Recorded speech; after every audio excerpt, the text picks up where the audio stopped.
दोस्तों स्वागत है आपका हमारे अपने YouTube चैनल डिप्लोमा वर्ल्ड में। तो दोस्तों आज की इस वीडियो में क्लास 10th का जो टर्म 2 का जो एग्ज़ाम है वो अब स्टार्ट होने वाले हैं। तो एक सब्जेक्ट है सोशल साइंस, ठीक है। तो क्लास 10th का एक सब्जेक्ट है सोशल साइंस। तो उसके में कुछ मोस्ट इंपॉर्टेंट क्वेश्चन लेके आए, वो भी 2 नंबर के क्वेश्चन हैं। बहुत इंपॉर्टेंट क्वेश्चन है जो आपका एग्ज़ाम में मिलने वाले हैं, ठीक है। तो मैं पहले आपको पैटर्न बता देता हूँ सब क्वेश्चंस का कि क्वेश्चंस किस तरीके आते हैं। तो देखो कुल मिला के आपके पेपर में 5 सेशन होंगे। Session A, session B, session C, D और ई। तो जो सेशन ए में आपके 2 मार्क्स के क्वेश्चन होंगे जिसको हम वेरी शॉर्ट टाइप क्वेश्चन बोल सकते हैं, ठीक है। सेक्शन बी में 3 मार्क्स के क्वेश्चन जिसको हम शॉर्ट टाइप क्वेश्चन बोलेंगे। सेक्शन सी में 5 मार्क्स के क्वेश्चन जिसमें हम लॉन्ग टाइप बोलेंगे। सेक्शन 4 डी में मतलब 4 मार्क्स के क्वेश्चन होंगे जिसमें केस बेस्ड क्वेश्चन होंगे। सेक्शन ई में हमारे मैप के क्वेश्चन होंगे, ठीक है।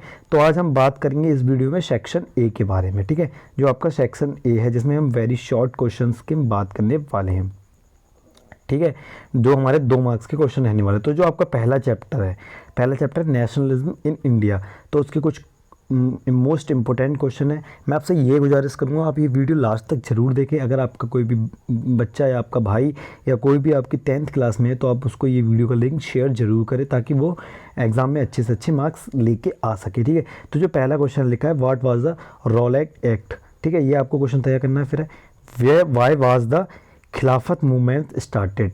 अगला क्वेश्चन है what was the main reason to withdraw from the non corporation movement. अगला क्वेश्चन है explain the idea of Satyagraha according to, ठीक है।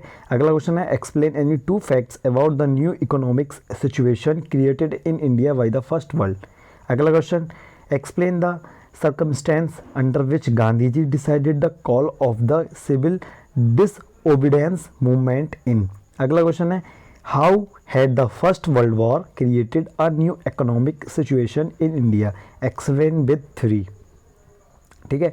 अगला जो क्वेश्चन है 8वां क्वेश्चन है how was Rowlatt act opposed by the people in India, explain, ठीक है। अब जो आपका अगला चैप्टर है वो है मैन्युफैक्चरिंग इंडस्ट्रीज़। तो जो जो अगला चैप्टर मैन्युफैक्चरिंग इंडस्ट्री, तो इससे देख लेते हैं कि आपके कौन कौन से मोस्ट इंपॉर्टेंट क्वेश्चंस बनते हैं 2 मार्क्स के। तो जो पहला क्वेश्चन लिखा है why is it important for our country to keep the mill sector loomage lower the power loom and handloom, ठीक है। अगला क्वेश्चन है why is it important for us to improve our weaving sector instead of exporting yarn in large quantities. अगला question है why is the per capita consumptions of steel so low in India. Next question where would it be economically viable to set up the cement manufacturing unit. अगला question है agriculture and industry are complementary to each other, explain. Why is least cost known as decision making factor for an ideal location of an industry. अगला question है why is manufacturing क्या होता है। What are the basic industries, given a example. अगला question है discuss the step to be taken to minimize environmental degradation via industry.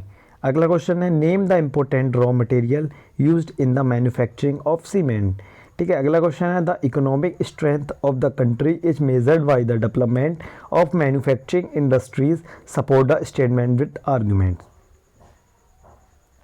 अगला question why are sugar mills concentrated in sugarcane producing areas, explain any 3 problems faced by sugar industry in India. Next question describe 3 major problems faced by the weaving and processing sectors in cotton textile industry. Next question है give this reason on which the cotton textile industry concentrated in the cotton growing belt of Maharashtra and Gujarat in the early years. Next question है write the basic inputs of iron steel industry. Next question what are agglomeration economics. Next question है why are thermal power stations positioned near the coal fields, ठीक है। अगला question है give reason why agro waste industries are important. 19 question है इस chapter का why is the jute industry mainly concentrated in West Bengal. Next question where are the major problem faced by the cotton textile mills in India. Next question how do industries pollute the air. Next question why do our industries need to be more efficient and competitive in the present day of globalization. Next question tax and imports is one type of trade, whereas the government could also place a limit on the number of goods that can be imported. This is known as quotas. Can you explain using the example of Chinese toys how quotas can be used as trade barriers? Do you think this should be used? इसका ये आपका बहुत most important question है, ठीक है। ये आपको 100% तैयार करना ही करना है। ये आपको 2 नंबर के एग्जाम में, 2 नंबर के क्वेश्चन में आपको आपके एग्जाम में हमेशा मिलने वाला ही है। नेक्स्ट क्वेश्चन है 24, how was competition benefited people in India? Next question, should more Indian companies emerge as MNCs? How would it benefits the people in the country? आपका जो नेक्स्ट चैप्टर है, नेक्स्ट चैप्टर का नाम है life line of national economies. अगला question है, मतलब chapter का पहला क्वेश्चन है डिफाइन रोड डेंसिटी। अगला है what is the significance of the border roads. Next है what is mean by trade, what is the difference between international and local trades. अगला है what are the means of transportation and communication called the lifelines of nation and its economy. अगला question है write a note at the changing nature of international trade in the last 15 years.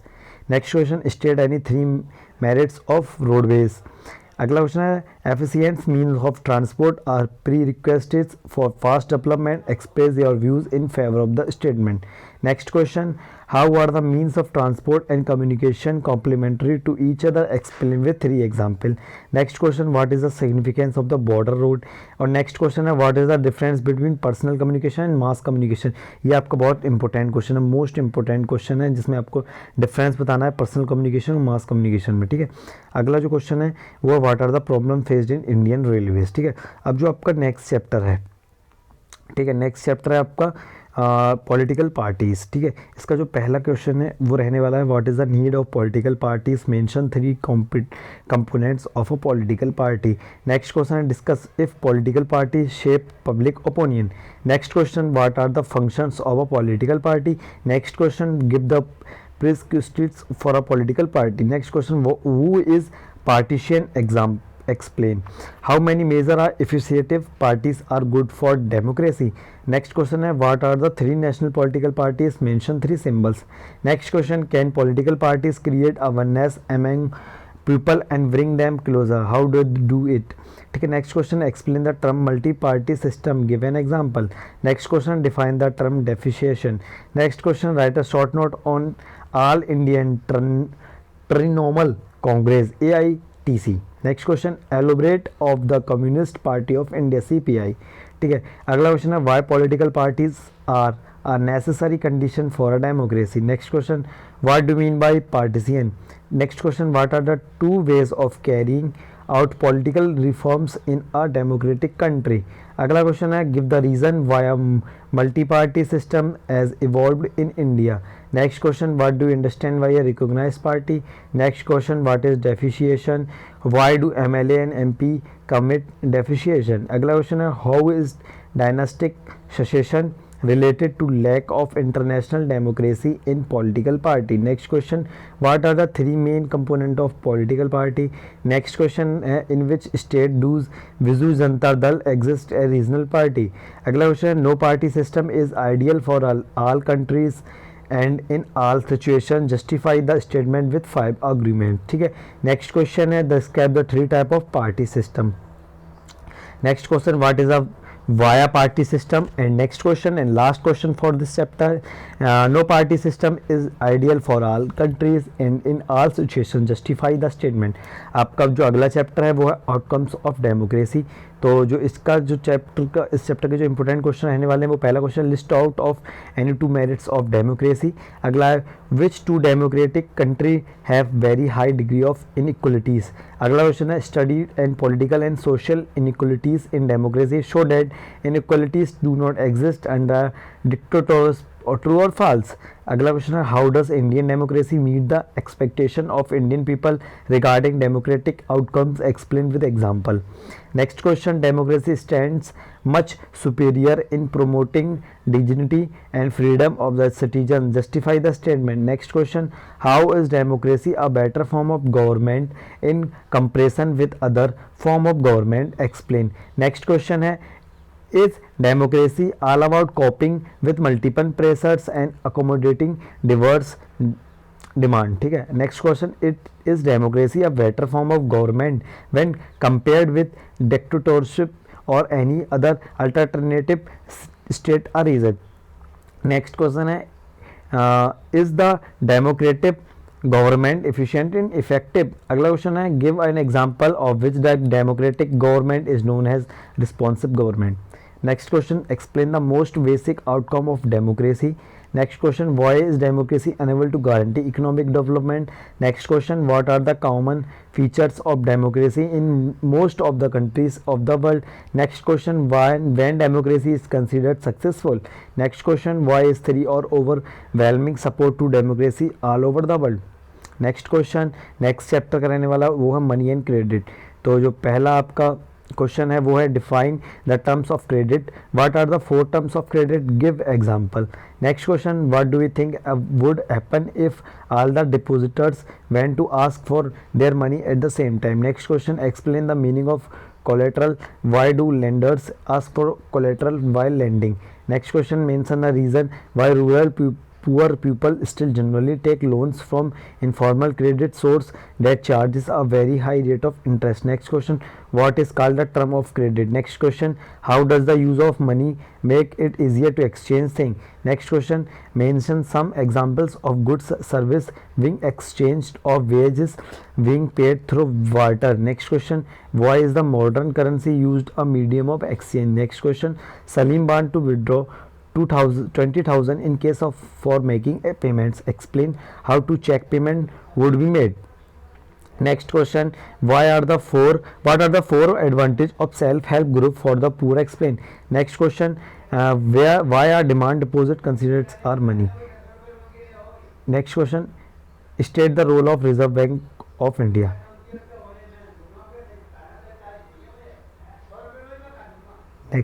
Next question, which are the modern forms of money? Next question, how to do demand deposits share the essential feature of money? Next, what is debit trap? Next question, which authority does supervise the functioning of formal sources of loan and how? Next question, what is the meaning of barter system? Why is double coincidence of bonds is an essential features of a barter system? Next question, given that a large number of people in our country are poor, does it in any way affect their capacity to borrow? Next question, give to reason why cheap and affordable credit is important for the country development. Next question, what are the difference between formal and informal sources of credit? Next question, why is modern currency accepted as medium of exchange without any use of its own points of the reason? Next question, why should credit at reasonable rates from the banks and cooperatives are available for all? Next question, why it is necessary for the bank and cooperative societies to increase their leading facilities in rural areas? Next question, how do banks play an important role in the economy of India? ये आपका most important question है, ये आपको exam में मिलेगा ही मिलेगा। Next जो आपका चैप्टर है वो है globalisation in the Indian economy. पहला क्वेश्चन है what are the multinational corporation. अगला, explain what is the investment, give a few example of investment, justify the statement resource for a function of human activity. Next question, explain the classification of resource on the basis of exhaustibility and give two example. Next question, which soil is known as cotton soil. Next, why is tax on imports known as trade barriers. Next question, give one characteristics features of a special economic zone. What do you understand by the term foreign direct investment? Next, why had the Indian government put barriers to foreign trade and foreign investment after independence? State any one reason. Next, why do MNC set up of their offices and factories in this region where they get cheap labor and other resources? Next question, differentiate between investment foreign investment, important question है, इसको जरूर याद करके जाना। Next है, what is meant by trade barrier? Next, how would flexibility in labor laws help companies? Next question, which organization lays stress and liberalization of foreign trade and foreign investment? Next and last question, give one characteristics features of an special economic zone. तो दोस्तों ये सारे आपके social science के ये आपके बहुत बहुत मोस्ट इम्पोर्टेंट क्वेश्चन थे। 2 नंबर के क्वेश्चन यहाँ से हट के आपको नहीं मिलेंगे, ये मेरा आपसे वादा है। ये अगर सारे क्वेश्चंस आप रट के पढ़ के कैसे भी करके जाओगे तो आपको इनमें से आपको एग्ज़ाम में 100% मिलने वाले हैं। 2 नंबर के क्वेश्चन इनमें से हट के नहीं जाएंगे। 2 नंबर के क्वेश्चन सिर्फ इन्हीं जो मैंने आपको क्वेश्चन बताए हैं इन्हीं क्वेश्चंस में से आपको मिलने वाले हैं। तो दोस्तों मेरे चैनल को सब्सक्राइब जरूर कर ले और सारे क्वेश्चंस आप पढ़ के जाइए। अगर आपको कोई क्वेश्चंस का सोल्यूशन नहीं मिल रहा है, मेरे को कमेंट सेक्शन में लिख सकते हो। मैं आपको पर्सनली आपसे बात करके मैं उन सारे क्वेश्चंस के आपको सोल्यूशन दे सकता हूँ। तो वीडियो को लास्ट तक देखने के लिए बहुत बहुत धन्यवाद। जुड़े रहें मेरे चैनल के साथ। Tata bye bye.